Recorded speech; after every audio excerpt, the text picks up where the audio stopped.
These will be my final show. Ceux qui ont permis cela, qui l'ont rendu possible, se reconnaîtront. Tout le monde joue un rôle dans l'histoire de Michael Jackson. Michael a commencé à mourir à l'instant où il a été faussement accusé. J'ai remarqué qu'il semblait fatigué par les répétitions. Tout le monde détient une pièce du puzzle. Il m'a dit, tu as entendu parler de ce truc qui t'emmène dans la vallée de la mort, puis te ramène? Si nous parvenons à les rassembler, quel tableau d'ensemble allons-nous voir? Michael Jackson est à l'hôpital. Le corps de Michael a été placé sur ce brancard. Le reste de la famille est arrivé et Kate m'a demandé comment il allait. J'ai répondu, il ne s'en est pas sorti. Qu'est-ce que tu veux dire?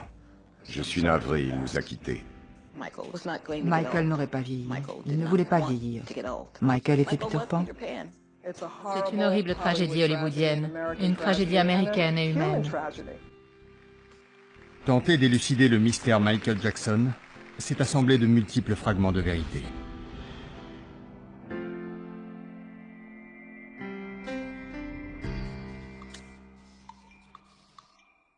Michael Jackson était peut-être bien l'artiste le plus talentueux de tous les temps.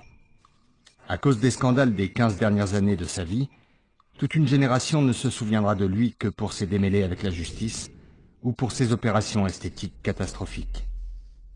Il y a 5 ans, je me suis pris de passion pour son histoire. En voyant le monde se retourner contre lui, j'ai commencé à réunir les éléments de la vraie biographie du roi de la pop. J'ai œuvré pour accéder à son cercle intime, élaborant d'innombrables faux prétextes et recommandations imaginaires. J'ai pris ma caméra et écouté tous ceux qui voulaient parler. 1, 2, 1, 2, test. J'apprends la coiffure dans ce salon. Je fais la coupe de Michael Jackson. En caméra cachée, je me présente auprès d'une célèbre coiffeuse de star comme un styliste gay désirant se perfectionner dans la pose d'extension.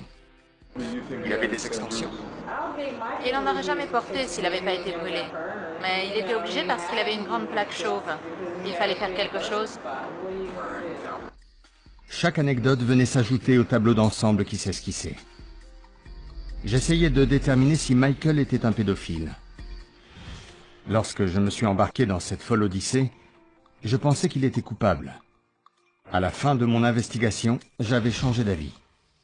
Je n'ai pas trouvé la moindre preuve qu'il ait abusé d'un enfant. En décembre 2008, j'ai écrit que Michael n'avait plus que 6 mois à vivre. 6 mois plus tard, le roi de la pop était mort. Il ne respire pas. On lui fait un massage cardiaque, mais il ne réagit pas.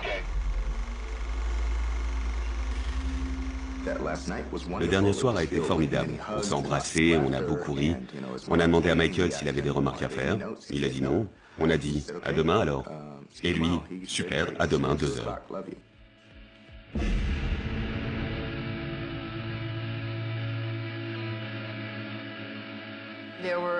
On est resté quelques heures dans l'incertitude. On espérait, on essayait de se faire à l'idée, mais on était anéantis. Tout le monde était sous le choc. On ne s'attendait pas à ce qu'il meure. C'était un type bien. Je connais peu de gens aussi vulnérables, aussi tendres, généreux et pleins d'amour que lui. Les gens parlent de son talent, et ils ont raison. Il est immense. Mais le plus important, c'est que nous avons perdu une personne exceptionnelle. Et moi, j'ai perdu un ami proche. Ma pire crainte s'est réalisée quand Michael est mort. Comme le reste du monde, j'étais bouleversé. Je maudissais son staff. Au lieu de lui procurer les soins médicaux dont il avait tant besoin, on lui avait organisé 50 spectacles parce que sa fortune légendaire était en chute libre. Michael avait plus de 320 millions d'euros de dettes. Quelles que soient les conclusions de l'autopsie, je suis convaincu que c'est la cupidité qui l'a tué. Si la fin de sa carrière n'avait pas été dirigée par un groupe de banquiers, d'agents et de médecins indésirables, il serait encore en vie. Aujourd'hui, son décès prématuré suscite bien des questions. Comme tous ses autres fans, je suis déterminé à découvrir la vérité.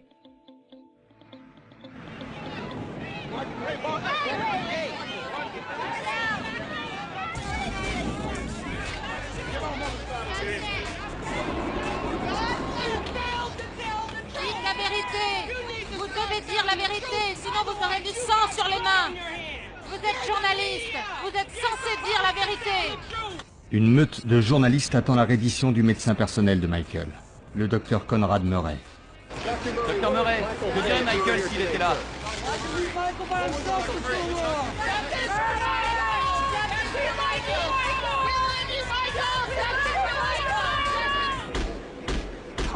Conrad Robert Murray, c'est bien votre identité? Oui. Maître, renoncez-vous à la lecture des circonstances avant l'énoncé des charges? Nous y renonçons. Je vous interromprai chaque fois que nous plaiderons non coupables. Très bien. L'atmosphère était tendue. Ça n'a pas duré plus de 20 minutes. Le docteur Murray n'a pas beaucoup parlé. En sortant du tribunal, il était au bord des larmes. Il semblait terrifié par les fans de Michael qui scandaient « Assassin, assassin !» Il avait peur. Il était bouleversé. Le docteur Murray sera remis au service du shérif. La caution est fixée à 75 000 $. J'ai décidé, et je l'ai dit aux avocats, de poser une restriction à votre pratique de la médecine. Vous n'avez pas le droit, sous aucun prétexte, d'administrer des anesthésiques, en particulier du propofol. Il vous est absolument interdit d'en prescrire, sous quelque forme que ce soit. Avez-vous compris? Mis en examen, le docteur Murray risque 4 ans de prison pour avoir injecté à Michael une dose fatale de propofol, un anesthésique destiné à le faire dormir la nuit précédant sa mort. Le juge Schultz de Los Angeles fixe la caution à 75 000 $, le triple de ce qui se pratique habituellement. Murray paye immédiatement et rentre chez lui. Quand il est sorti de la salle d'audience, il était libre, et cela a fait des mécontents. La famille Jackson. Par ici, s'il vous plaît. Reculez.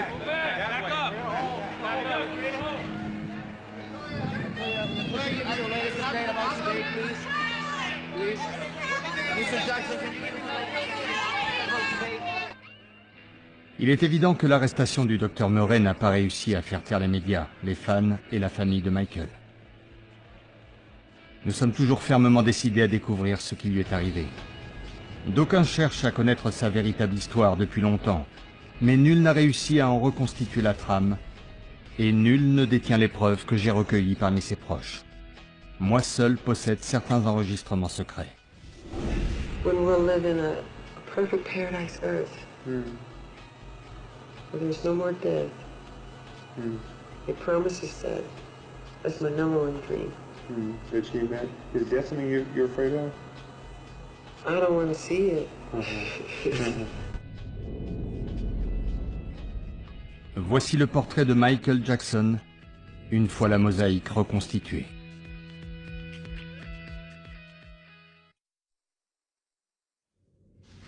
Les médias et les fans se soucient peu que Michael soit capable un jour de remonter sur scène. On ne parle que de sa santé et il semble loin de pouvoir se donner à 100%. Va-t-il réussir à convaincre qu'il est prêt à reconquérir le monde? These will be my final show. This is it. And see you in July. La dernière répétition se déroule sans accroc.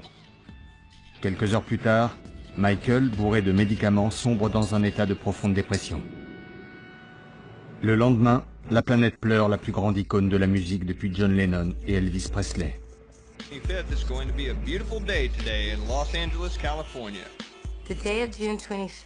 Le 25 juin, je vais travailler comme d'habitude. Comme tous les jours, je prépare le petit déjeuner. Les enfants sont là. Ils jouent avec le chien. On est tous dans la même pièce. C'est une belle journée. Le docteur Murray dévale l'escalier, paniqué, en criant « Allez chercher Prince, vite! Vous les gardes, allez chercher de l'aide !» Je déjeunais au Beverly Hills Hotel quand mon portable a sonné. C'était un fan. Il m'a dit « Vous êtes au courant qu'il y a une ambulance devant le portail de Michael ?» Randy Jackson m'a appelé pour me dire que Michael avait été emmené à l'hôpital. C'est TMZ, le blog des célébrités qui en parle le premier. 3 lignes postées sur le site expliquent qu'il a été transporté d'urgence dans un hôpital de Los Angeles pour un arrêt cardiaque. La nouvelle se répand comme une traînée de poudre via Internet. Perez Hilton, le célèbre blogueur People, va jusqu'à suggérer que Michael nous fait une blague. Il conseille à ceux qui ont un billet pour son grand retour sur scène de se faire rembourser. La confusion règne durant quelques heures. La star est-elle dans le coma ou décédée? J'allais prendre mon avion quand on a senti qu'il se passait quelque chose dans le terminal. Tout le monde regardait les télés. Michael Jackson est à l'hôpital.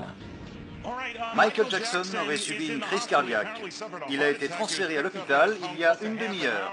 Flash spécial CBS News. Tout s'est arrêté. J'allume la télé et j'entends ça sur CNN. Il est dans le coma. Sur ABC, L'appel au service d'urgence a été passé depuis chez lui. ça va très mal.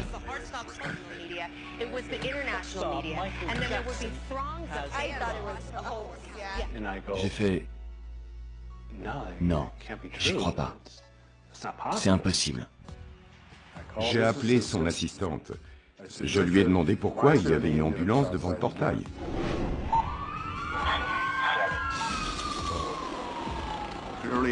En début d'après-midi, un commandant en intervention nous a appelés pour nous informer qu'une superstar avait été transportée au centre médical de UCLA. Yes, sir. I need an ambulance as soon as possible, sir. We have a gentleman here that needs help, and he's not breathing yet. He's not breathing, and we're trying to pump him, but he's not. Okay. Okay. How old is he? He's 50 years old, sir. 50. All right. Do you have him? Is he on the floor? Where's he at right now? He's on the bed, sir. He's on the bed. Okay. Let's get him on the floor. Okay. Okay. Let's get him down to the floor. I'm gonna help you with CPR right now. Okay. Yes, we have a personal doctor here with him, sir. Oh, you have a doctor there? Okay, so the doctor see what happened? Doctor, did you see what happened, sir? Sir, you just, if you can please. We're on our way. We're on our way. I'm just passing these questions on to my paramedics while they're on the way there, sir. Thank you, sir. He's pumping the chest, but he's not responding to anything, sir. Please. Okay, okay. We're on our way. We're less than a mile away. We'll be there shortly. Thank you, sir. Thank you. Okay, sir. À ce moment-là, les secours envahissent la maison, les gardes aussi. Les ambulanciers grimpent l'escalier 4 à 4. Les enfants pleurent, moi aussi, et on se tient les mains pour prier. Par pitié, mon Dieu, faites que rien ne soit arrivé à M. Jackson. Les médias se précipitent au centre médical de UCLA. Une foule immense se rassemble devant l'hôpital. Tout le monde craint de mauvaises nouvelles. À mon arrivée, le centre médical commençait à être submergé. Il y avait de plus en plus de flashs sur la mort de M. Jackson, mais il disait toujours que ce n'était pas confirmé. Je crois qu'ils étaient encore à l'hôpital. La sécurité avait déjà tout bouclé. Alors on est retourné à l'intérieur. Il était dans une pièce fermée par un rideau et j'entendais du bruit. Qu'est-ce qui se passe? Les médecins étaient derrière un rideau, ils s'occupaient de Michael, mais ce n'était pas le genre d'agitation à laquelle on s'attend en cas d'urgence grave. Puis le reste de la famille est arrivé. Sur TMZ, on voit accourir la Toya qui ne cache pas ses larmes. Peu après, les autres membres de la famille la rejoignent. On s'est assis quelques minutes, puis une infirmière est venue. Je lui ai demandé comment il allait. Elle a dit « Qui êtes-vous » ? Je suis son manager, vous savez, Frank DiLeo. Juste à la manière dont elle m'a regardé, je savais que ce n'était pas bon. Elle a poursuivi, il est mort depuis quelques heures en mort cérébrale. Oh non.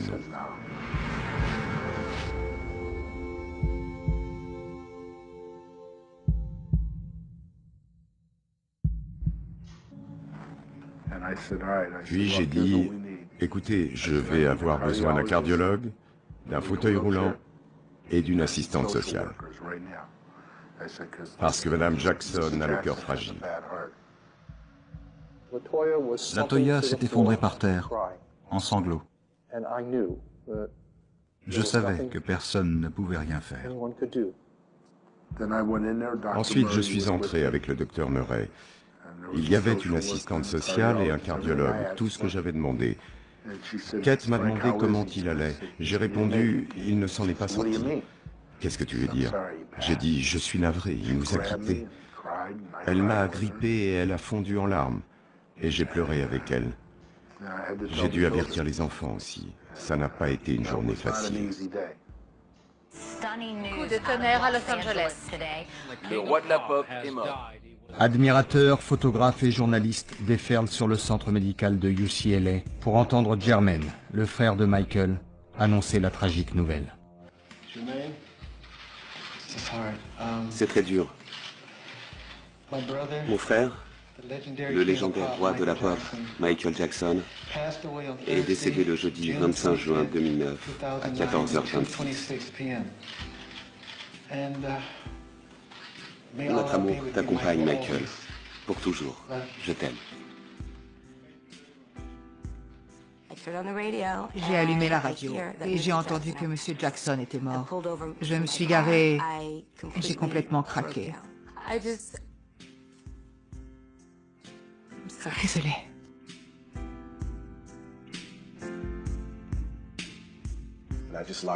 Je me suis enfermé dans la salle de bain et j'ai pleuré pendant 3 heures. Quand j'ai compris que je ne verrais plus jamais ce génie, que je ne lui parlerai plus, que je ne l'entendrai plus, je n'ai pas pu l'accepter. Je ne peux toujours pas. J'arrive pas à croire qu'il est mort. En juillet, la cérémonie à sa mémoire est retransmise à plus d'1 milliard de téléspectateurs. Ça a été un énorme choc. Son heure n'était pas encore venue. Je veux simplement lui dire que je l'aime, que je vois encore ses enfants et que je les aime. Les paroles spontanées et pleines d'émotion de Paris, la fille de Michael, marquent le moment le plus émouvant de la journée. Je veux juste te dire... Plus fort, chérie, rapproche-toi. Depuis que je suis née, papa a été le meilleur père qu'on puisse imaginer.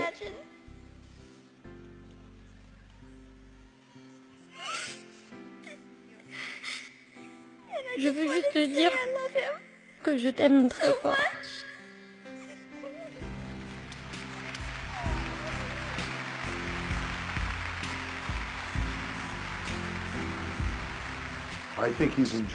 Je crois que ça lui a plu, qu'il a apprécié qu'il y ait tant de monde, que tous ses admirateurs et les gens qui le connaissaient lui témoignent tant d'amour.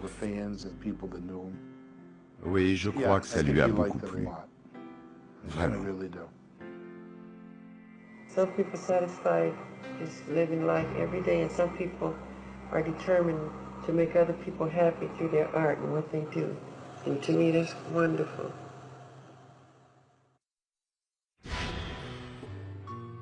La mort de Michael déclenche la course au jackpot. Toutes les chaînes diffusent un hommage spécial. Sony et AEG sortent précipitamment un nouveau film. Je ne suis pas surpris. Je prépare cette saga depuis 5 ans. J'ai parlé à des dizaines de ses amis et employés. Vous l'avez vu durant les 6 derniers mois de sa vie. Était-il en bonne santé, heureux? Il me paraissait très heureux, plein d'enthousiasme, d'énergie. Il était optimiste. Il avait de grands projets. Tout ce que j'ai découvert au cours de mon enquête clandestine m'a conduit à prédire en décembre 2008 que Michael n'avait plus que 6 mois à vivre. 6 mois avant sa mort, des problèmes insurmontables enclenchent le compte à rebours. Premièrement, ses dettes. Après des années de frais d'avocat et de dépenses somptuaires, Michael est sur la paille. Les ventes de disques ne sont plus ce qu'elles étaient, et ses proches ne cessent de le solliciter. L'argent était cause d'un grand stress. Il devait une somme énorme. Michael vivait au-dessus de ses moyens. Et il croyait qu'il pouvait emprunter n'importe quel montant. Tu as besoin d'argent, on va prendre un crédit. J'ai des actions, tu les veux? Ah oui, pourquoi pas. De la vie générale, il aurait dû être très riche. Mais les gens qui l'entouraient ne l'ont pas aidé à protéger sa fortune. Il ne savait pas comment s'en sortir. Ses dettes étaient écrasantes, aux environs de 400 millions de dollars. Je lui ai montré qu'il y avait de la lumière au bout du tunnel. Michael doit faire un comeback pour générer de l'argent. C'est alors que l'annonce de sa dernière tournée le propulse de nouveau au top. This is the final curtain call. On préparait les shows This Is It pour Londres. Quand j'ai été engagé, on devait en faire 10. Mais vu l'extraordinaire réponse du public, on a pris la décision collective, car Michael Jackson ne faisait jamais rien contre sa volonté, la décision collective d'en donner 50.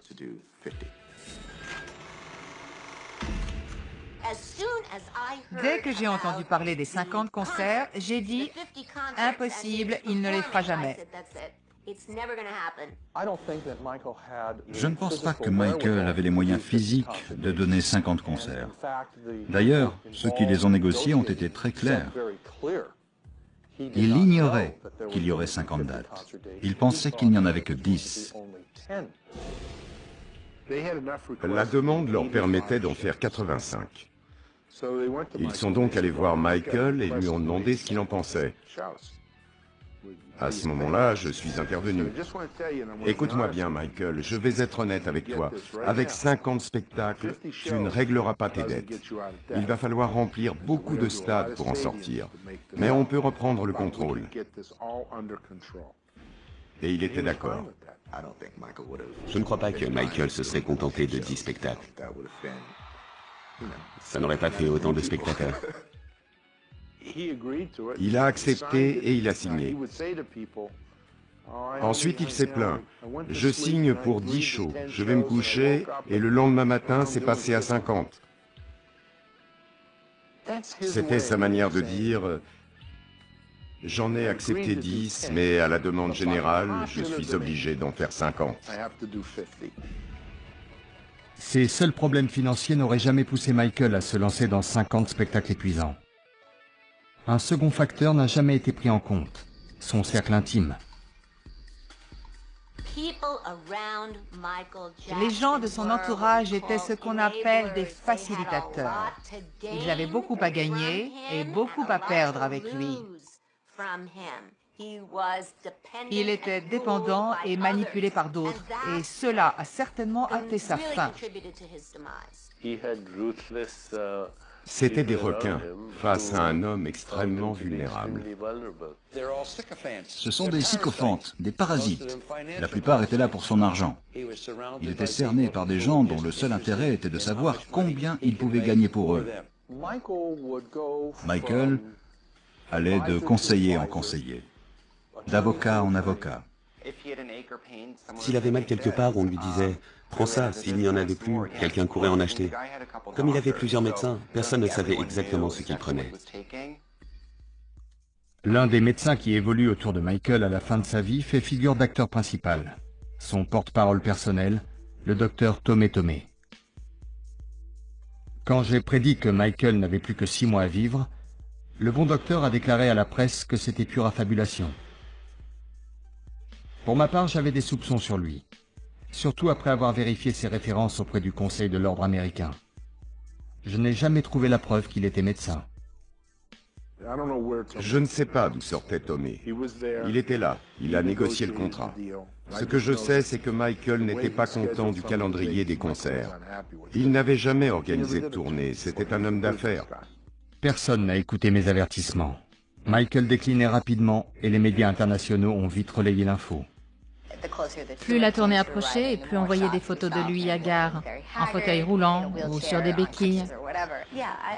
Oui, j'ai remarqué qu'il avait l'air fatigué par les répétitions, ce qui était normal. J'ai appris par M. Ortega et d'autres sources que Michael n'était pas en grande forme. À mon avis, il y avait une part de publicité et une part de vrais ennuis de santé. Personne ne peut nier qu'il souffrait durant les derniers mois de sa vie. Il avait des troubles respiratoires, il était anorexique, il était faible. Il souffrait constamment. Tomé Tomé, avec un aplomb sidérant, prétendait que Michael était en bonne santé. 2 semaines auparavant, il avait déclaré que celui-ci était trop malade pour aller témoigner à Londres dans un procès où le prince de Bahreïn lui réclamait plusieurs millions de dollars. Et malgré la rumeur qui enflait, le médecin des assurances l'a déclaré apte à donner les fameux 50 spectacles. Comment est-il humainement possible qu'il ait passé sans problème la visite médicale pour les concerts de Londres? Nous voulons tous voir les résultats de ce check-up. Comment est-ce possible? À moins d'avoir fermé les yeux. Comment une personne soi-disant bien portante se retrouve-t-elle en arrêt cardiaque à l'arrière d'une ambulance? La véritable histoire ne colle pas avec celle qu'on nous raconte.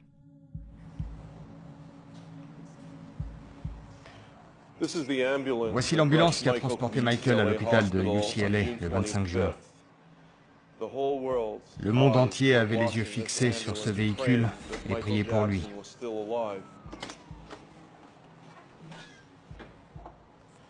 Michael a été placé sur ce brancard, il a été mis sous oxygène, on a tout tenté pour le ranimer. Malheureusement, le temps d'arriver à l'hôpital, il était trop tard. Le docteur Murray n'a pas quitté Michael, il l'a accompagné dans l'ambulance, et il a été le point de mire de l'enquête sur sa mort. Mais le docteur Murray n'est pas la clé du mystère. Les ramifications sont bien plus profondes. I can't stand for a person to be dishonest, number one. I can't stand for a person to cheat another person, no matter what. And I believe in all fairness because I'm fair. I love people, but I don't love the evilness of people. You can separate that, huh? Some issue, I mean, Elton, Lennon, all of those guys went through that. My situation is unusual. There's probably not one who's done it. Who's had my success and not been affected by that stuff. À la suite du décès de Michael, d'étranges détails de l'enquête sont divulgués. L'intérêt du public culmine. Chacun y va de sa théorie sur la cause de sa mort. Les médias nous donnent différentes versions de ce qui s'est passé. Il faut analyser soi-même les faits pour trouver la vérité. Larry Seidlin a présidé les procès qui ont suivi la mort d'Anna Nicole Smith. Pour lui, les tragédies à répétition qui ont mené l'actrice à l'overdose sont une histoire trop bien connue. Celle de stars manipulées et mises en danger par leur entourage. J'ai vu un parallèle entre la mort de Michael Jackson et celle d'Anna Nicole. Trop de médicaments et trop de gens prêts à lui en procurer. Ça l'a mené à sa perte. Lorsqu'on est aussi célèbre et qu'on a un talent aussi extraordinaire, les gens se servent souvent de vous dans leur intérêt. 8 mois plus tard, le rapport du légiste apporte une preuve incontestable. Il se lit comme un manuel de médecine et révèle un abus de médicaments prescrits à l'appel. On nous avait prévenu que certains médicaments avaient été retrouvés. Du propofol ou diprivan, du midazolam ou Versed, du lorazépam ou Ativan, et du diazépam ou Valium. Nous savions qu'ils avaient été prescrits par le docteur Murray, par le docteur Klein, par le docteur Metzger et par Dieu sait combien d'autres. Il m'a dit, écoute, ça m'est arrivé. Tu as entendu parler de ce truc qui t'emmène dans la vallée de la mort, puis te ramène? À l'évidence, il parlait de cet anesthésique. L'autopsie révèle le cocktail habituel d'antidépresseurs et d'analgésiques. Mais ce qui choque tout le monde, c'est la cause du décès. Intoxication aiguë au propofol. La mort de Michael est un homicide résultant directement des actes de son médecin personnel, le docteur Conrad Murray. Nous ne l'avions pas rencontré. C'est Michael qui voulait l'emmener en tournée. C'est lui qui l'a choisi, pas nous. Voici le médicament que le docteur Murray dit avoir donné à Michael Jackson. C'est du propofol, non générique diprivan. Il s'administre par perfusion. Ça agit très vite. Ça vous met KO. Ça donne une intense sensation d'euphorie et si vous dépassez un peu la limite, vous êtes dans la vallée de la mort. Je n'ai jamais vu ça. De toute ma carrière, je n'ai jamais vu quelqu'un mourir d'un abus de propofol. Pour la simple raison que ça ne s'achète pas en pharmacie. Ce n'est pas un médicament qu'un médecin de ville peut prescrire. On ne le trouve qu'à l'hôpital. D'après ce que j'ai lu sur la carrière du Dr Murray, il est cardiologue. Mais il s'est mis à utiliser des anesthésiques sans aucune formation. Il ne savait donc pas comment les doser. Outre son ignorance en anesthésiologie, le rapport d'autopsie et les appels au service d'urgence indiquent que Murray n'a même pas su effectuer les gestes les plus élémentaires. No, just the doctor, sir. The doctor's the only one here. Oh, you got the doctor there? Okay, so the doctor see what happened? Doctor, did you see what happened, sir? Le médecin qui était là pratiquait la RCP sur le lit. He's pumping his chest, but he's not responding to anything, sir. Please. Is he on the floor? Where's he at right now? He's on the bed, sir. Ce n'était pas la bonne procédure. Les pompiers leur ont demandé de poser le patient par terre, afin d'avoir une surface dure pour pratiquer la réanimation.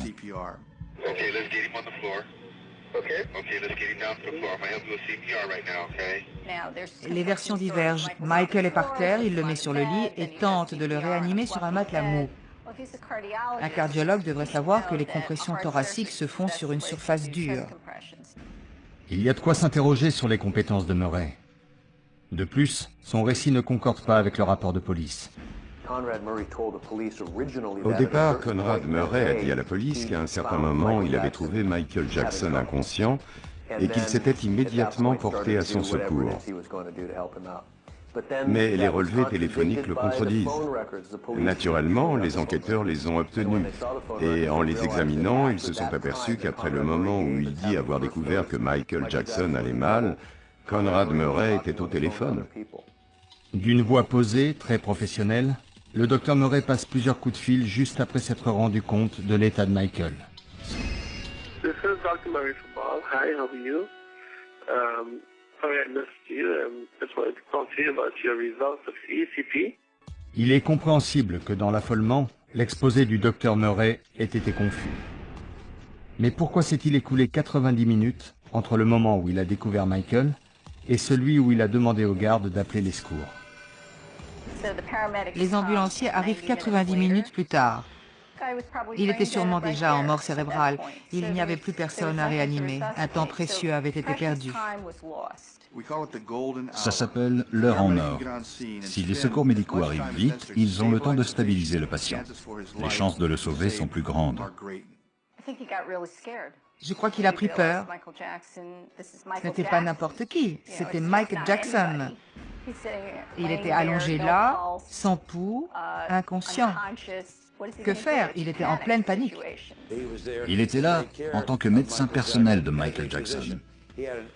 Il avait une responsabilité éthique, morale et professionnelle, et il a failli. Il a échoué lamentablement.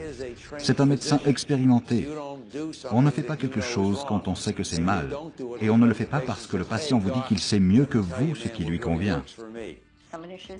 Quelqu'un aurait dû dire « Écoute, je ne vais pas le faire parce que ça ne se fait pas à domicile. » La simple administration de propofol pour dormir est déjà très loin des pratiques standards. C'est du jamais vu. L'anesthésie, ce n'est pas le sommeil. On n'est pas dans le même état quand on se réveille, on ne se sent pas reposé. Ce n'est pas un traitement contre l'insomnie, c'est un traitement qui permet de subir une opération chirurgicale. À mon avis, ce n'était pas légal. Il n'aurait pas dû le faire en dehors du cadre d'un hôpital. Le rapport d'autopsie soulève plus de questions qu'il n'apporte de réponses. Trop de détails inexpliqués s'entrelacent pour former un écheveau d'interrogations, de théories du complot, ou même de mystification. Ce qui frappe à la lecture du rapport d'autopsie, c'est qu'on a retrouvé du propofol et de la lidocaïne dans le foie de Michael Jackson. Il n'existe que deux moyens pour que ce mélange médicamenteux se soit retrouvé là. Un, il l'a bu, ou deux, Conrad Murray y a mis. Ces hypothèses n'ont pas été prouvées en justice, mais elles ne font qu'ajouter aux suspicions sur l'authenticité de la version du Dr Murray. Le dosage qu'il dit avoir donné à Michael Jackson n'est pas cohérent. Voici la quantité de propofol que nous utilisons pour endormir un patient. Pour faire dormir quelqu'un de la taille de Michael pendant plusieurs heures, il faudrait au moins une quinzaine de flacons comme celui-ci. Conrad Murray déclare qu'il a injecté cette quantité à Michael Jackson, 25 mg pour le faire dormir 8 heures. Avec ces 25 mg que le docteur Murray prétend avoir donné à Michael, ce dernier n'aurait jamais dormi 8 heures. La dose n'est même pas suffisante pour endormir quelqu'un.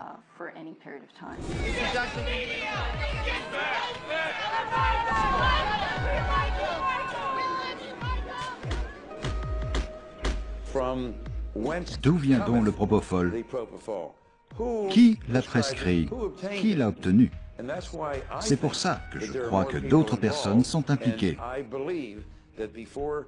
Vous verrez qu'avant que cette affaire soit close, des noms feront surface.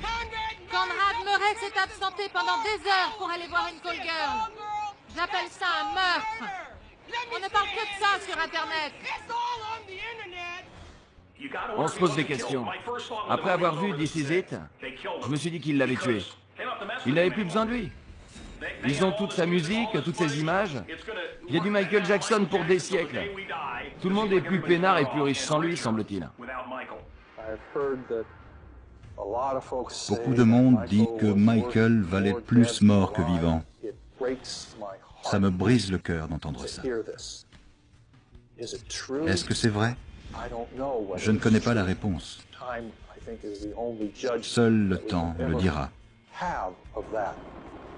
On ignore ce qui s'est passé à l'abri des regards dans la maison. En tant qu'observateur de la société People, on sait une chose, c'est qu'il n'est pas surprenant qu'il soit devenu dépendant. On sait aussi que les gens qui l'entouraient l'utilisaient et abusaient de lui sans fin. C'est une horrible tragédie hollywoodienne, une tragédie américaine et humaine.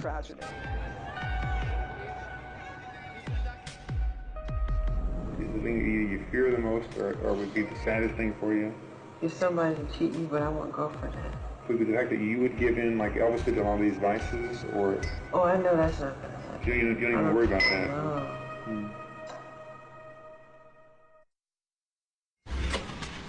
I hate Pepsi. Or you want to say that though? I really not. No. I can't stand Pepsi. I hated doing that dumb commercial. Après la mort de Michael, les preuves que son déclin a débuté il y a plus de 20 ans ne cessent de s'accumuler. Je vais vous montrer des images tirées d'une vidéo d'Us Weekly. Us Weekly a obtenu des images du tournage de la pub Pepsi de 1984, qui s'est mal terminé pour Michael Jackson. J'ai été invité à des talk-shows, mais ce que l'on attendait de moi, c'était du sensationnel, pas la vérité. Ceux qui connaissaient Michael avaient compris l'impact de l'accident bien avant que les images ne sortent. Oui, j'étais présent, mais je n'étais pas son manager à ce moment-là. J'ai assisté à toutes les prises. C'était fini, j'ai dit au revoir, puis ils ont demandé une autre prise. Là, vous voyez, sa tête, ses cheveux prennent feu. Ça a été une journée épouvantable, et ça lui a causé beaucoup de souffrance et de désagréments. Ian Halperin. Jane, je vais vous expliquer quelque chose. Ce n'est pas le moment de ressortir les vieilles affaires. La planète est en deuil, sa famille est en deuil. Il faut se concentrer sur l'enquête. Il est devenu dépendant aux médicaments après l'accident Pepsi. On a toujours su que Michael avait un problème avec les médicaments. Rien ne l'empêchait de monter sur scène. Mais le problème était réel. Est-ce qu'on lui avait dit qu'il n'allait pas bien? Y avait-il quelqu'un pour lui dire la vérité? Probablement pas.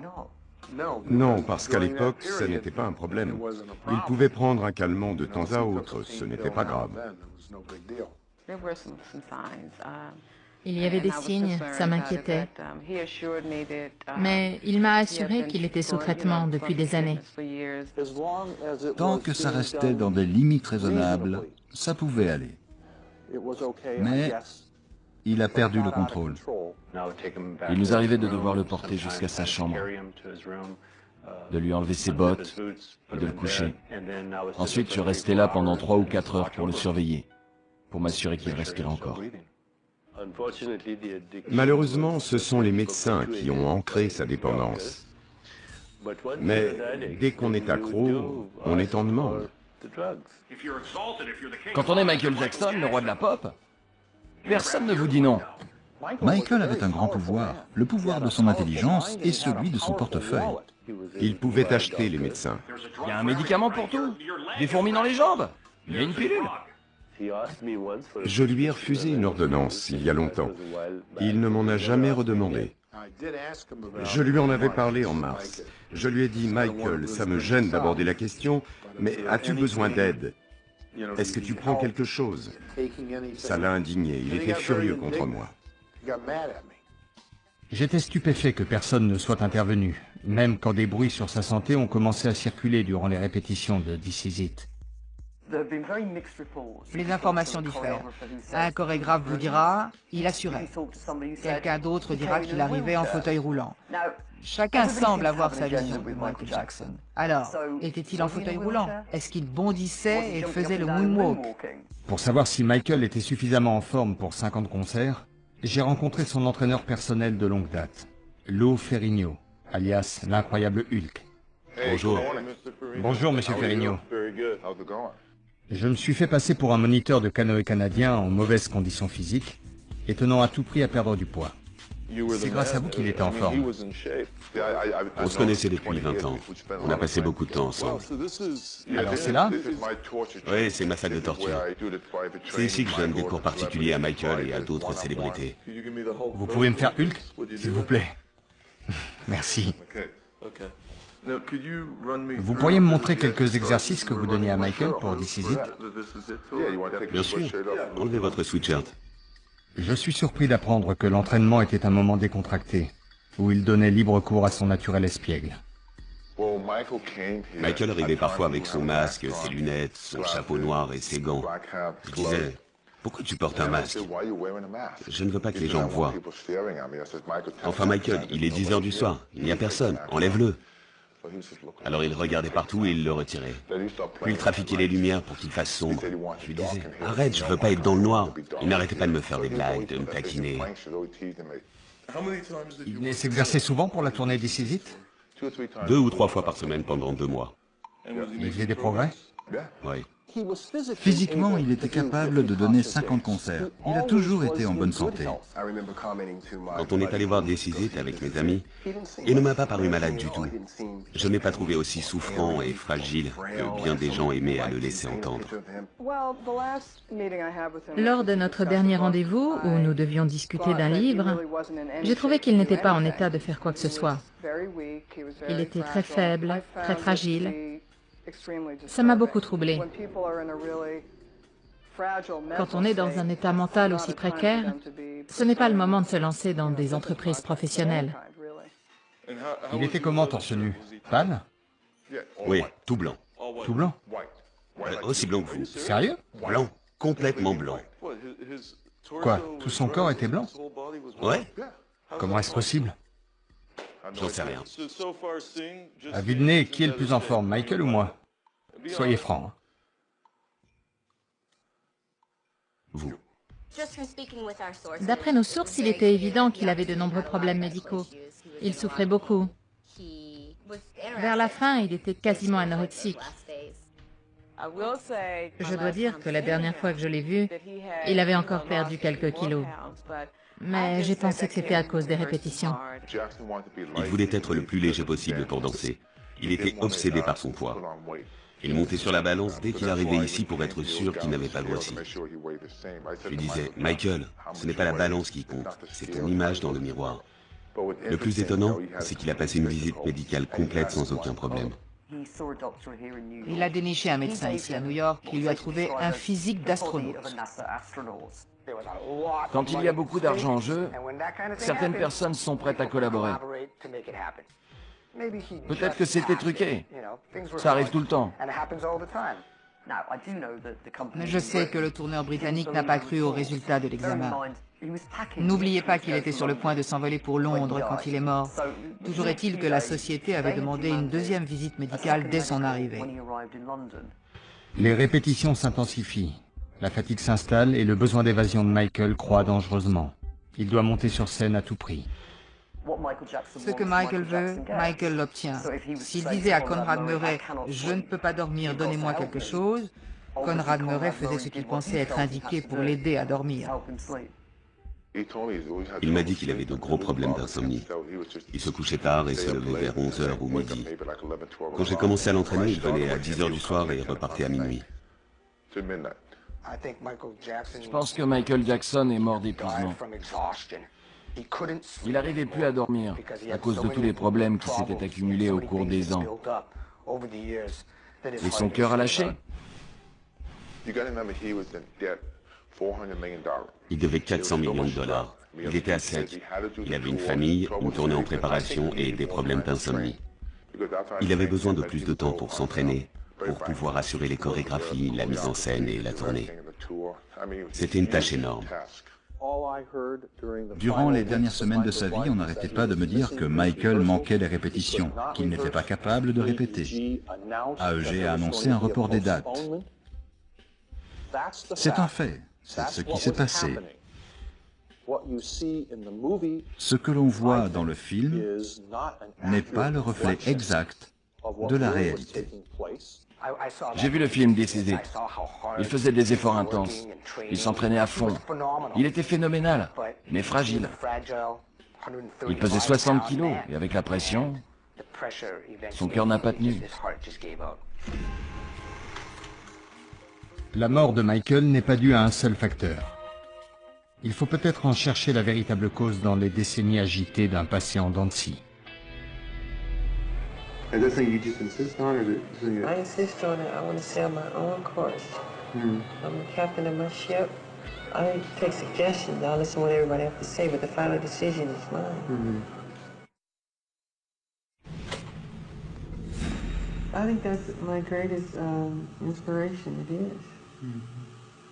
Like, I mean, I love Disneyland and stuff, but I go there. Like 90% is me watching the kids.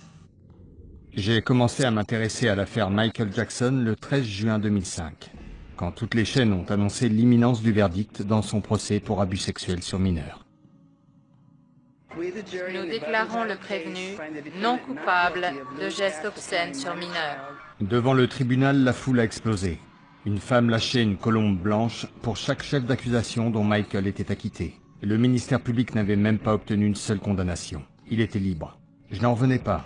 Encore un procès bidon où une équipe de brillants avocats avait permis à une star coupable de s'en sortir indemne. Le voici qui quitte le tribunal. Il salue ses fans. En tant que père d'un jeune enfant, l'idée qu'un prédateur sexuel ait échappé à la justice me répugnait. Du coup, j'ai décidé que je l'amènerais devant ses juges d'une manière ou d'une autre. J'étais furieux. C'était un autre O.J. Simpson en liberté. En 2 semaines, j'allais prouver que c'était bien un pédophile. Et ce que j'ai découvert ne le présentait pas sous son meilleur jour. C'était un pédophile classique. Il se liait d'abord avec les parents, ou bien il récupérait des enfants de parents divorcés qui étaient vulnérables. Il était vraiment bizarre qu'un homme adulte, brusquement, ne voit que des enfants, qu'il passe son temps avec eux sans les parents. Non, moi je trouve ça louche. La première allégation de pédophilie découle de l'affaire Jordan Chandler, en 1993, lorsqu'Evan Chandler, le père du garçon, poursuit Michael pour abus sexuels sur son fils. Les gros titres se bousculent, les journaux à scandale s'en donnent à cœur joie.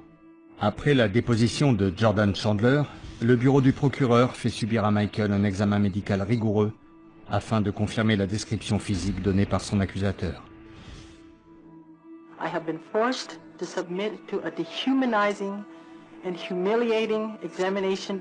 They served a search warrant on me which allowed them to view and photograph my body, including my penis, my buttocks, my lower torso, thighs, and any other area that they wanted. Jordan Chandler a dit à la police que Michael était circoncis, mais son témoignage est sujet à caution. Sa description et les résultats de l'examen ne correspondent pas. Les accusations de 1993 ne tenaient pas la route. Pas du tout. Il a été prouvé que c'était un coup monté. Au bout du compte, des enregistrements secrets révèlent que le père, Evan Chandler, projetait de détruire Michael Jackson personnellement et professionnellement.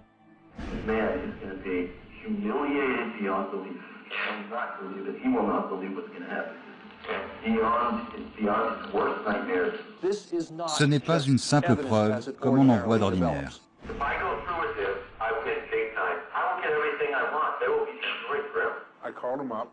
Quand je l'ai appelé, il m'a demandé si j'y croyais. J'ai dit, Michael, je sais exactement ce qui s'est passé, je te conseille de te battre. C'était son intention.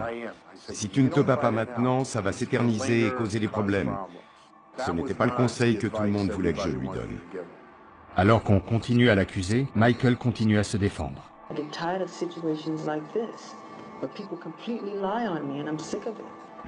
Mais en 1994, sa compagnie d'assurance intervient et règle l'affaire à l'amiable en son nom. Il y avait la tournée, un album allait sortir. Alors ils lui ont demandé de prendre la voie la plus facile, qui s'est révélée la pire. Et il a décidé de négocier. Les gens ont pensé qu'il avait une part de responsabilité, que c'était même un aveu de culpabilité. Mais non, ce n'est pas lui qui tenait les rênes. Michael accepte sous la pression pour éviter de perturber sa tournée mondiale. Mais les 22 millions de dollars versés à Evan Chandler sont perçus comme un aveu par la presse et le public. Et jusqu'à la fin de sa vie, il sera la cible de plaisanteries et d'accusations de pédophilie.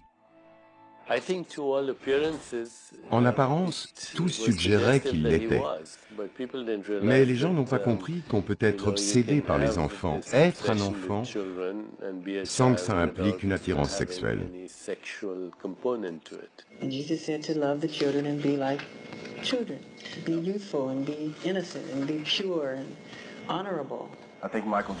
Michael Jackson, dans sa forme la plus pure, était un enfant dans le corps d'un homme de 50 ans. J'ai emmené mes enfants à Neverland depuis leur plus jeune âge, et ils n'ont jamais remarqué quoi que ce soit d'anormal. Non, c'était un endroit qui avait l'air de sortir tout droit de l'imagination. Il y avait des cinémas, des autotamponneuses, des manèges, c'était la récré perpétuelle. 4 ans après le procès de 2005, j'ai interviewé des centaines d'amis et de collaborateurs de Michael. Plus j'en rencontrais, plus il devenait évident que ce dernier était innocent. J'étais près de Michael 24 heures sur 24, 7 jours sur 7. Je n'ai jamais rien vu d'inconvenant. Si j'avais vu quelque chose, j'aurais été le premier à lui passer les menottes. Tout le monde lui disait « Michael, ne t'approche pas des enfants ». Mais il se rebellait. Ne me dites pas de changer de personnalité. Ne me dites pas de changer ce que je suis. Je suis celui que je veux être.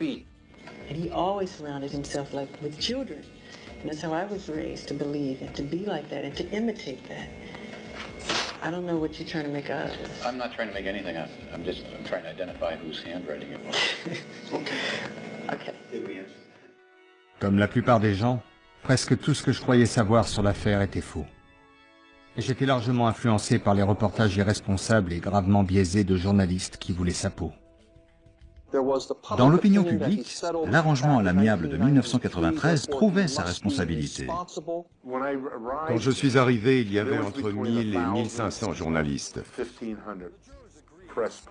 Tous le pensaient coupable. La santé de Michael est gravement ébranlée par sa seconde affaire d'abus sexuels sur mineurs. Il semble près de s'évanouir plusieurs fois durant le procès. Il a le visage ravagé. On ne peut qu'imaginer le tourbillon d'émotions qui a dû le dévaster. Sa vie, son être, en ont été affectés. Il était très en colère et bouleversé. Il m'appelait à 2h30 du matin. « Brian, pourquoi ils me font ça ?» In the last few weeks, a large amount of ugly, malicious information has been released into the media about me. The information is disgusting and false. Through the years, I have helped thousands of children who are ill or in distress. These events have caused a nightmare for my family, my children, and me. I never intend to place myself in so vulnerable a position ever again. Please keep an open mind and let me have my day in court. I will be acquitted and vindicated when the truth is told. Thank you. Il était résolu à se battre parce qu'il était innocent. Il était complètement innocent les deux fois. Le jury l'a compris. Les gens participant au procès ont vu l'évidence. Elle crevait les yeux. Michael Jackson n'avait rien fait. Il n'était pas là aux dates et aux heures où ses accusateurs prétendaient que les faits avaient eu lieu. Il ne s'est jamais rien passé. Mon enquête sur l'affaire Arvizo en 2005 a démontré que le plaignant et sa famille avaient l'extorsion de fonds dans le sang.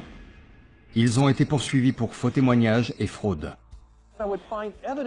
J'ai trouvé la preuve qu'ils avaient fraudé le gouvernement à l'instant précis où ils l'accusaient d'abus sexuels.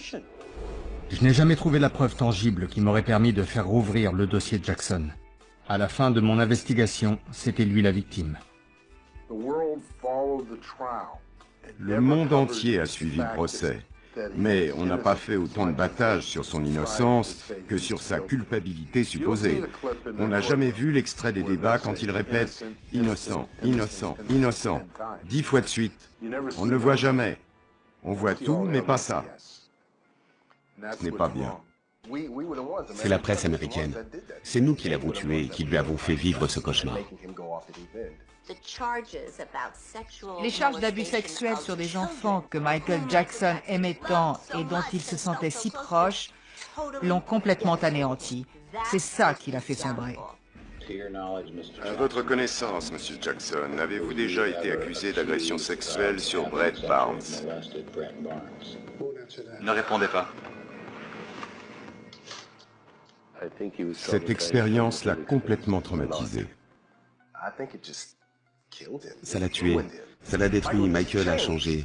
Il s'est renfermé encore plus. On ne le voyait plus beaucoup.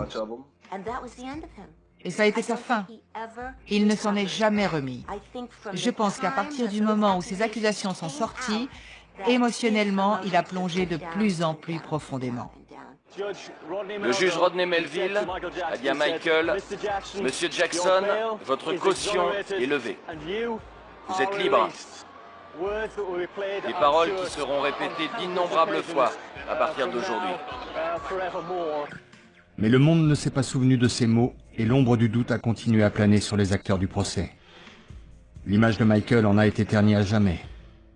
Quelques années plus tard, Jordan Chandler, qui l'avait accusé en 1993, a porté plainte contre son père Evan pour coups et blessures et attaques au gaz incapacitant. Après la mort de Michael, Evan Chandler s'est suicidé sans laisser de lettre d'explication.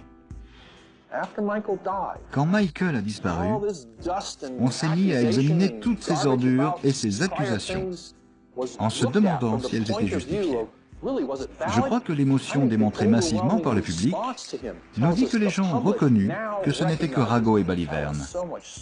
Nous avons enfin pu faire valoir à tous que Michael Jackson n'a jamais touché à un enfant. I love the whole idea of being untouched. I even like them undisciplined. You know, anything goes. Throw stuff and just be yourself. Jump on the bed. Put your shoes on the couch. I just love watching their behavior. Les calomnies et l'attention permanente de la police, des médias et du public ont détruit l'inviolabilité de Neverland. Il disait toujours que Neverland était son sanctuaire. C'était son foyer, le seul endroit où il se sentait vraiment à l'aise.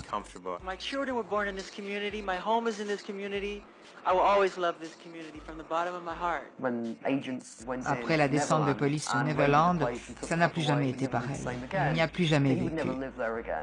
Michael quitte les États-Unis pour fuir la mauvaise publicité. Ses malheurs financiers, les accusations, tout cela a ajouté à la terrible douleur qu'il voulait fuir. Il a disparu. Michael et ses 3 enfants vivent une existence nomade durant les années qui suivent. Ils voyagent dans le monde entier sans se poser nulle part. L'Amérique s'était terminée. Il voulait partir. Il a quitté les États-Unis parce que toute cette mauvaise presse et la nature malveillante des attaques des médias l'avaient blessé. Aller à Bahreïn, c'était trouver un refuge pour tenter de se reconstruire, j'imagine. Pendant un temps, le prince de Bahreïn offre une retraite à Michael et à sa famille. Mais comme toute chose dans sa vie, le répit est de courte durée. Il devait de l'argent à son départ. Une fois encore, Michael doit fuir.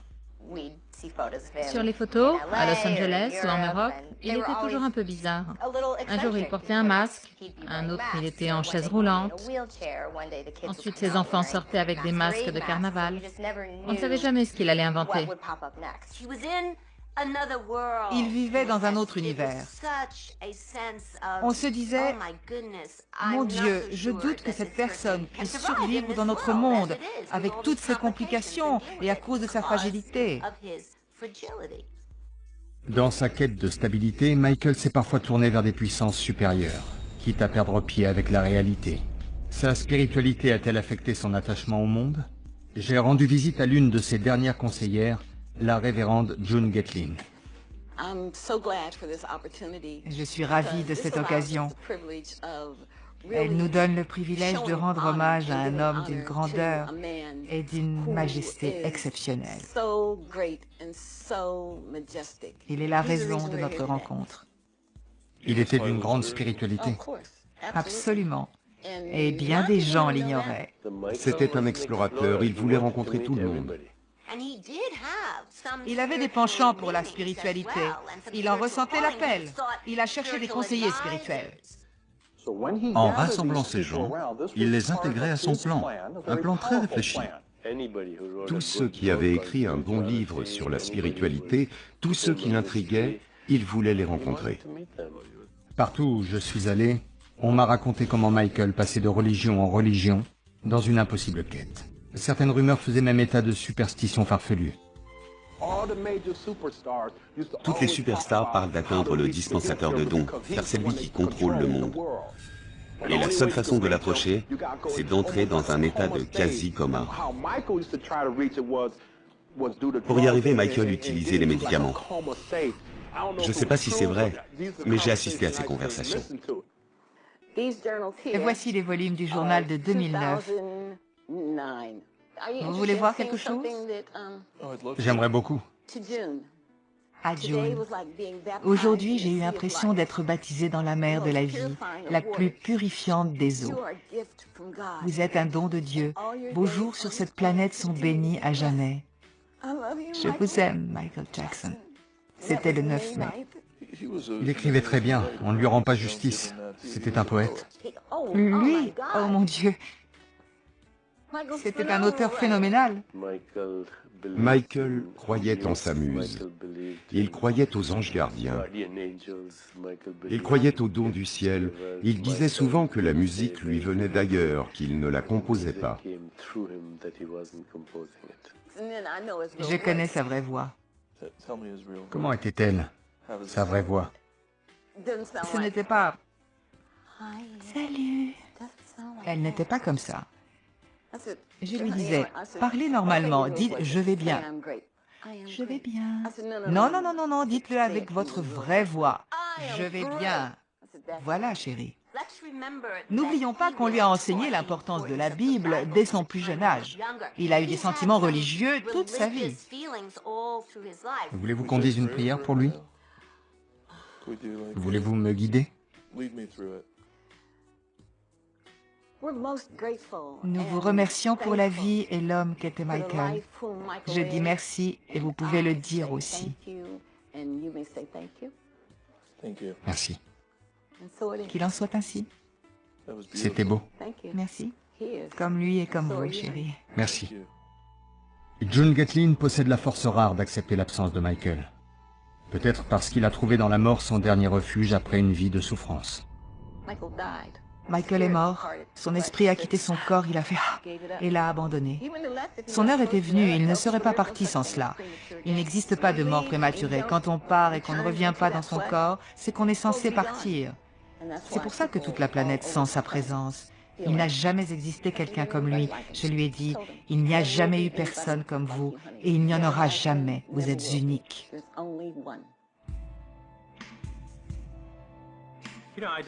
J'espère simplement que Michael, où qu'il soit, est enfin en paix. C'était un homme exceptionnel et un talent extraordinaire. Mais il était tourmenté. Sa vie a oscillé entre des sommets de félicité et des abîmes de douleur, et c'était dur à voir. Alors, où qu'il se trouve, je souhaite qu'il ait trouvé la paix.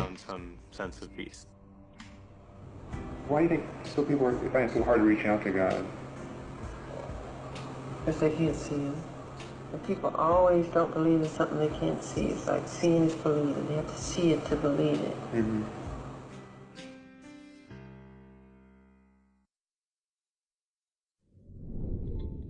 Alors que la planète entière pleure l'idole disparue, tout le monde est choqué par le comportement de la famille Jackson. À la mort de Michael, on aurait pu s'attendre à ce que son père montre un minimum de chagrin, mais il faisait la publicité de son nouveau label.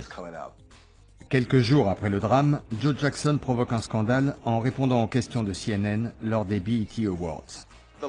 Ces derniers jours ont dû être très pénibles pour vous tous. Et jusqu'où on peut descendre? Comment vont Janet et la famille, les filles? Elles vont bien, mais j'ai une déclaration très importante à faire. Marshall et moi, on a monté une maison de disques qui s'appelle, dis-lui, Ranch Records. Le moment a été mal choisi pour faire une annonce. Certains membres de la famille ont cru bon de... Je ne sais pas ce qui leur est passé par la tête. Ils ont vendu des interviews. LaToya Jackson reçoit une somme non dévoilée pour une entrevue dans le Daily Mail où elle affirme qu'il a été assassiné. Le bruit court que Joe Jackson a été payé $200 000 pour les droits de son interview sur ABC. Et les suppositions ne s'arrêtent pas là. Joe Jackson a été payé par la ville de Gary qui était sur la paille pour assister aux obsèques de Michael. Ce n'est pas de l'amour. Il n'aimait pas Michael.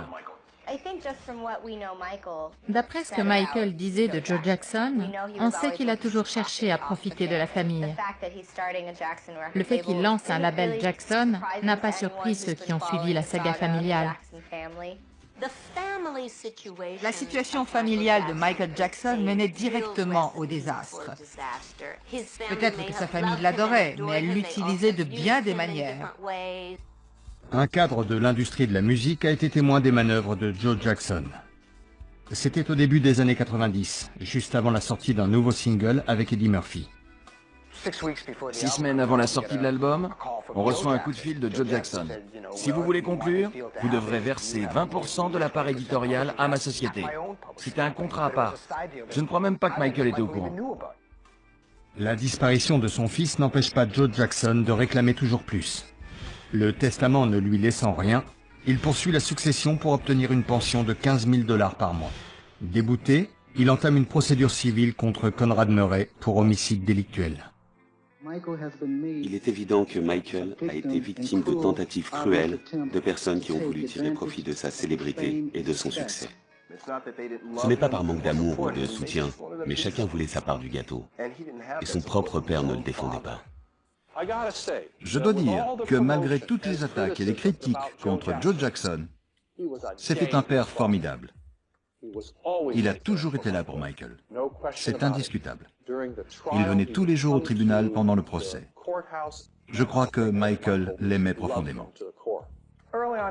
Regardez la trajectoire de Michael Jackson. C'était un enfant star.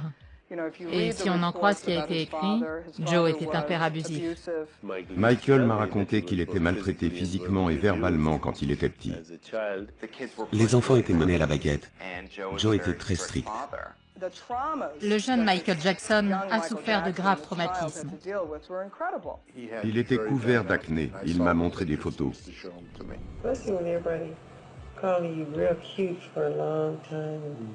Then, like, you know, I broke out real bad. And the more I was bothered by it, the worse it got. Not only does it become the food you eat, but you become subconsciously scarred by it.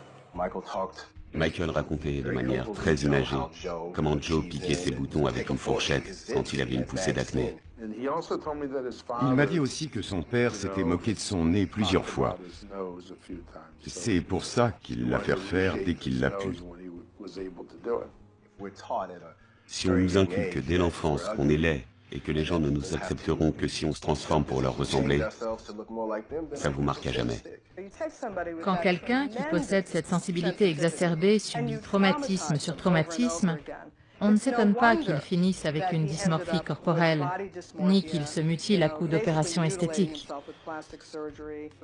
C'est toujours pareil, une fois qu'on a retouché quelque chose, on veut modifier autre chose.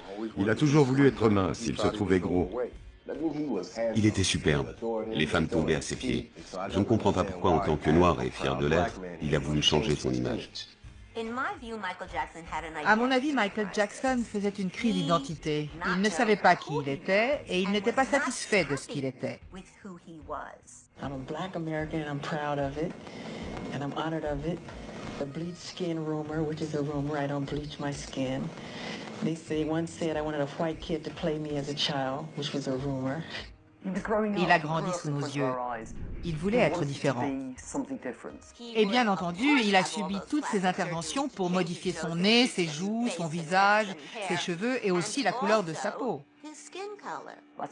Michael Jackson aurait fait n'importe quoi pour se trouver plus beau. Les changements d'apparence de Michael provoquent bien des railleries et des rumeurs folles. Les médecins se gardent de confirmer l'étendue des opérations. Quand vous êtes une star planétaire, vous trouverez toujours quelqu'un pour satisfaire tous vos désirs. Personne ne peut vous dire non. Quand on regarde les photos prises au cours des ans, on se demande ce qui est arrivé à son nez. Je suis convaincu que s'il avait eu une autre enfance, il serait encore là. Il souffrait de graves troubles mentaux et émotionnels. Il avait besoin d'aide. Il est évident qu'un psychologue aurait dû examiner Michael Jackson chaque fois qu'il a eu recours à la chirurgie esthétique.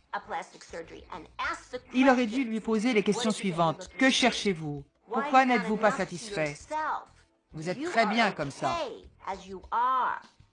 Au final, aucun des visages de Michael Jackson ne s'est gravé dans notre souvenir. It can be very tough being a child star. When you get taller, the whole world, like, they say, how dare you grow up on us? Malgré les affres d'une jeunesse sous les projecteurs, Michael rêvait de fonder sa propre famille. En 1994, en pleine vague d'accusations de pédophilie, il épouse Lisa Marie Presley lors d'un mariage secret en République dominicaine. Pendant près de 2 mois, les démentis se succèdent. Les soupçons s'éveillent immédiatement. En tant que psychologue, il m'a semblé que sa relation et son mariage avec Lisa Marie Presley n'étaient qu'une mascarade. Pourquoi Lisa Marie l'a-t-elle épousé? Je n'arrive pas à croire qu'il y ait eu un lien amoureux entre eux, mais qui sait? Le baiser sur MTV était ridicule. Il paraît que Lisa Marie s'est essuyé les lèvres après. Je crois que pour tous les deux, c'était un coup médiatique. Et se marier était bon pour son image à lui. Elle aussi a grandi dans des conditions particulières. Son père était l'homme le plus célèbre de la planète et comme Michael Jackson, elle n'a pas eu une vie normale. Il existait peut-être une entente profonde entre eux. Just think, nobody thought this would last.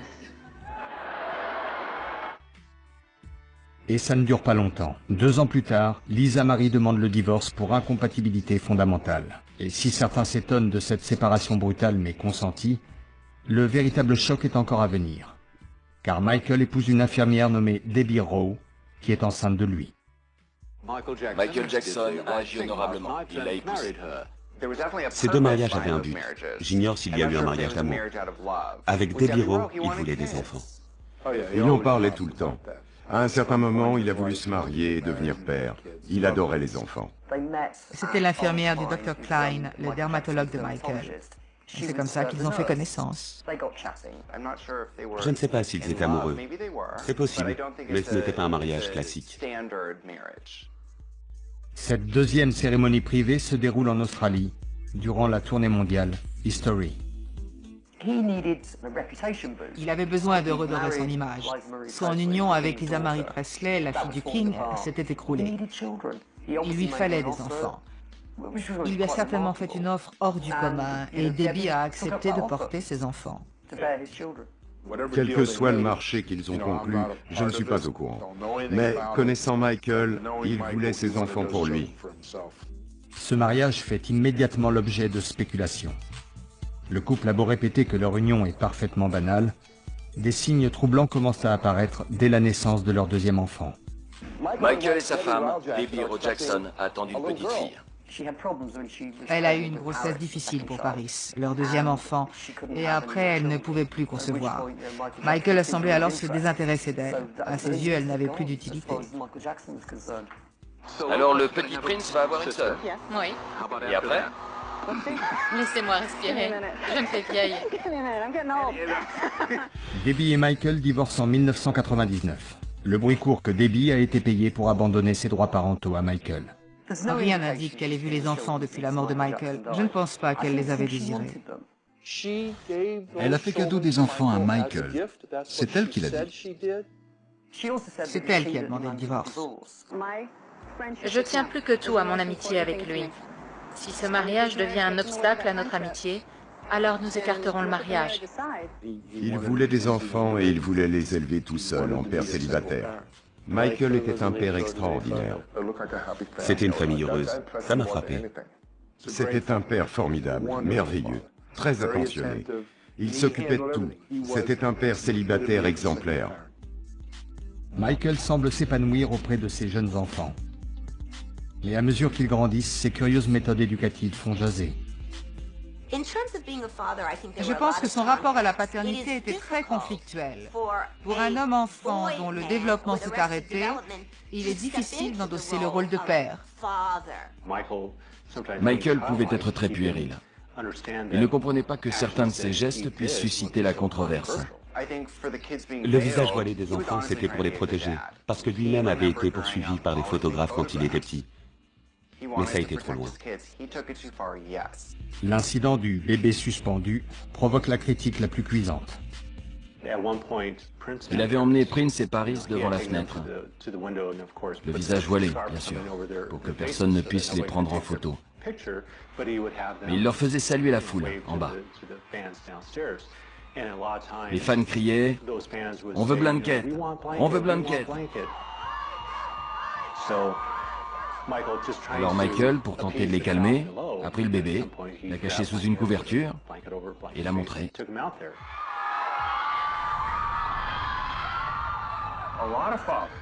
La plupart des pères font sauter leur bébé en l'air et les rattrapent. C'est responsable, ça? C'est totalement irresponsable. Michael ne faisait rien à moitié.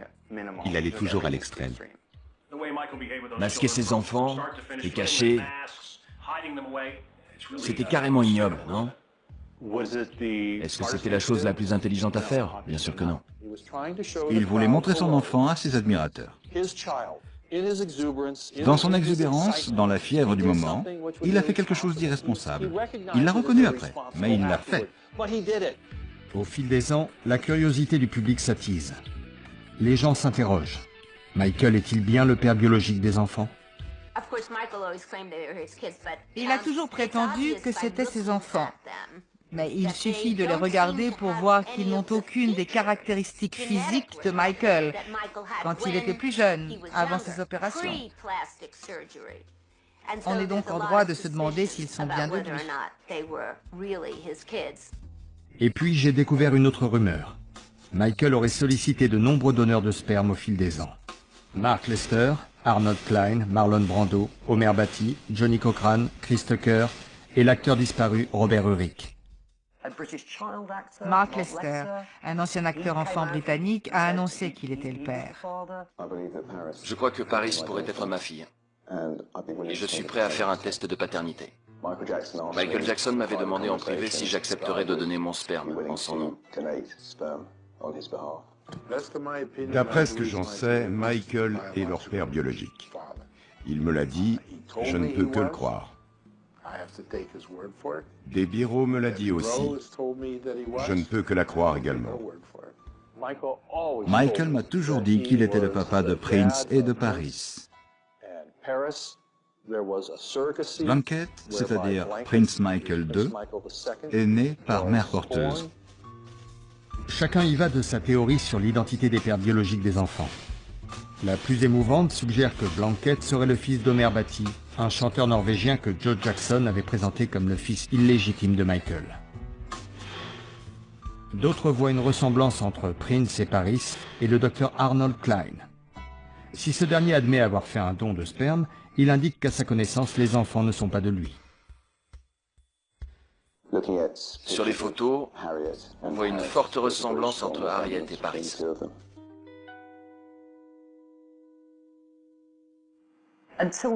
Tant que ces enfants ne décideront pas de faire un test ADN, ils ne sauront pas qui est leur père.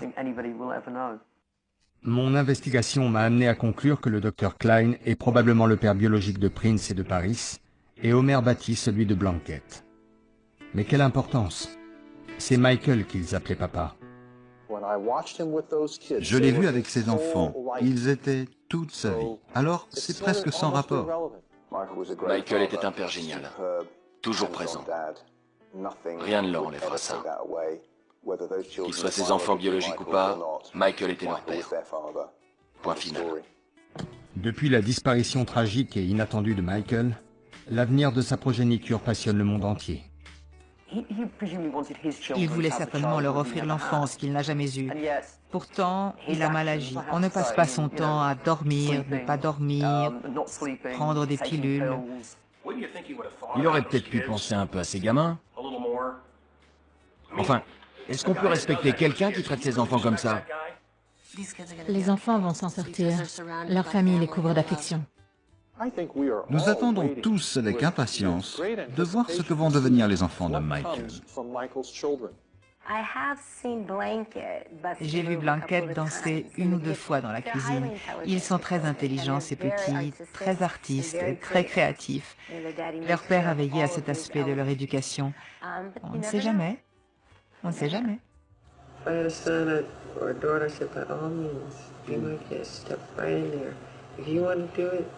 Do it. Because to me, nothing's more important than making people happy.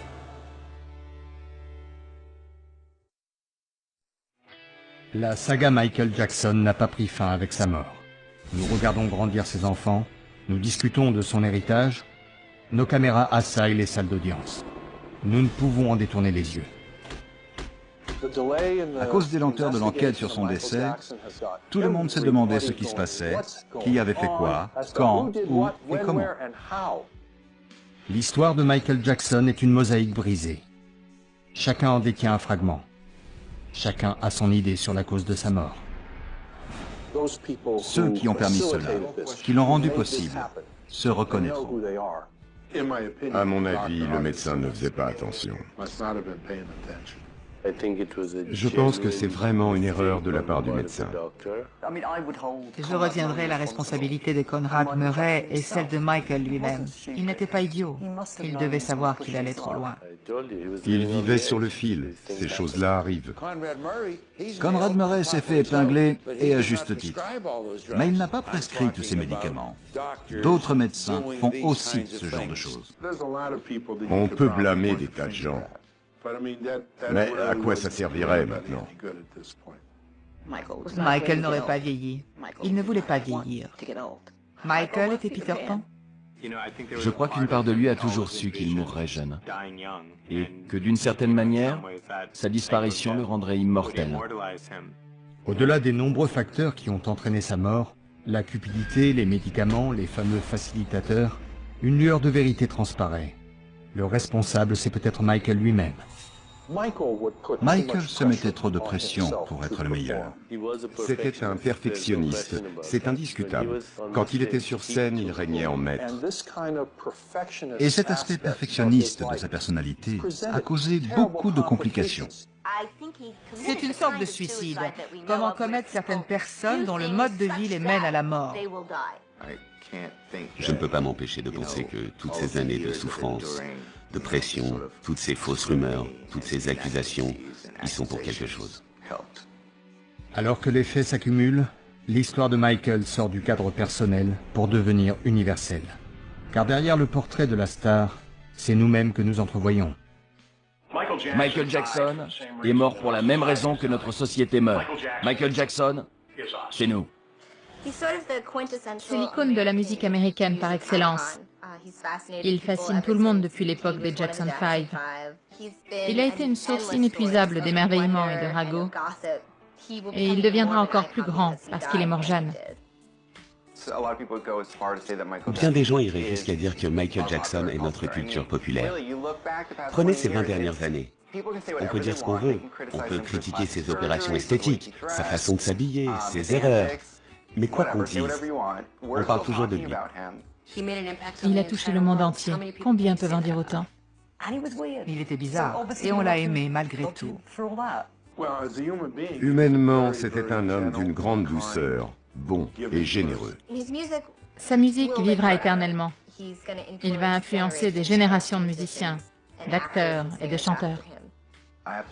Quand j'étais gamin, Ouais, il y avait Madonna. Ouais, il y avait tous ces artistes comme Prince et les autres. Mais pour moi, Michael Jackson était un magicien. C'était une bête de scène. Je doute fort qu'il soit surpassé un jour. Il avait plus que du talent. Cet homme écrivait, composait, produisait, arrangeait, dansait, chorégraphiait, jouait, et je pourrais continuer longtemps. Il devrait y avoir une photo de Michael Jackson dans tous les foutus dictionnaires en face du mot « artiste ». Dans le passé, je condamnais Michael Jackson parce que je ne savais pas qui il était. Je ne connaissais pas sa véritable histoire. J'ai passé 5 ans à en recoller les morceaux et je comprends enfin ce que le monde a perdu. De son vivant, aucun artiste n'avait son génie. Et si ça se reproduit de mon vivant, ça sera quand je serai vieux et tout sec. On ne reverra pas un autre Michael Jackson. Pas dans ce siècle. I wanted to be so much more, but I didn't have the chance and the time to perfect it the way I want to.